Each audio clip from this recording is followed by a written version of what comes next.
तेजस्वी यादव जी ने स्वयं लिख के चुनाव आयोग को दिया था कि बहुत सारे मतदाता बिहार में डुप्लीकेट हुए, जैसे अभी राहुल गांधी जी ने महाराष्ट्र के बारे में बोला। और अब जब जांच होनी शुरू हो गई तो बवाल होना शुरू हो गया। अब 2024 के चुनाव में रूस की सरकार ने यह बयान दिया कि भारत के चुनावों में हस्तक्षेप करने का प्रयास हो रहा है और वोटर आ रहे हैं बांग्लादेश से। नहीं कह रहे हैं।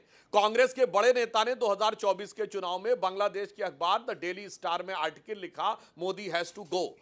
आप लोग तो जानते ही होंगे कि बीजेपी के नेता सुधांशु त्रिवेदी गूगल का भी बाप कहे जाते हैं और इनसे जीतना मुश्किल ही नहीं नामुमकिन है। लेकिन आज पप्पू यादव को इसके साथ डिबेट करना पूरी तरह से भारी पड़ गया, क्योंकि मामला है बिहार का चुनाव को लेकर। क्योंकि आपको पता होगा कि बिहार में वोटर का सर्वे नीतीश कुमार ने कराना चालू कर दिया है।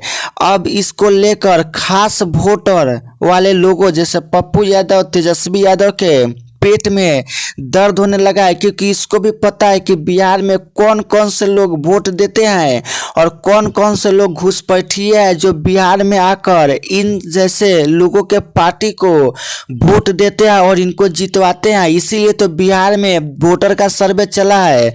जो ये इस देश का है, जो बिहार का नागरिक है, सिर्फ उसी को वोट डालने का अधिकार होगा।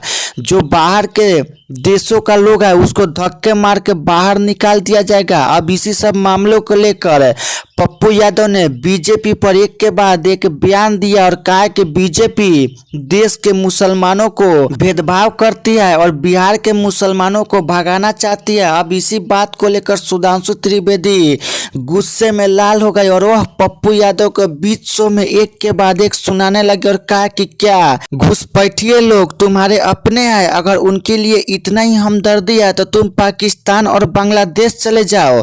तुम पाकिस्तान और बांग्लादेश से चुनाव लड़ना, क्योंकि वहाँ के घुसपैठिए तुम्हें वोट देंगे। ये हिंदुस्तान है और हिंदुस्तान हिंदुओं का है। अगर किसी को इस देश में रहना है तो इस देश का नागरिक बनना होगा। यह देश कोई धर्मशाला नहीं कि कोई बाहर से आया मुंह उठाकर और यहाँ पर नकली वोटर कार्ड बनाकर और तुम जैसे नीच लोगों को वोट देकर जितवाए। इस बयान के बाद पप्पू यादव मुंह छुपाकर डिबेट से भागने पर मजबूर हो गए। तो दोस्तों आपको क्या कहना है कमेंट में जरूर बताएं।